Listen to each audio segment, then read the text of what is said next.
So this video is going to be about making money online. If you've been following me for a while, you probably know that my videos are my experiences and where I'm currently at. I do not claim to be a guru. I do not claim to have all of the answers.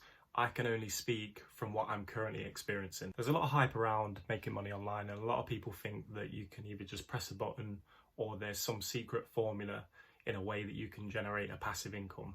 There's not. So what experience have I had in selling online or having a service that will benefit other people?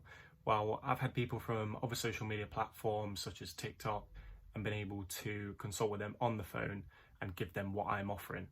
And you'll find this information on my Facebook group in the link in my profile, so you can check it out there. And I've also created websites and made videos for businesses. And all these skills that I've learned, by the way, are coming into massive effect now, which is beneficial. Now, the main skill and what I've used is communication. That is the main one that I've needed. You've really got to get to know the other person in order for you to see if what you have would be a benefit to them. You can't just make a post and then expect everything to start coming through. So what I do is I actually split it 50-50. So 50% speaking to people and reaching out, and then the other 50% actually making the content for the people that I think would be interested in what I'm doing.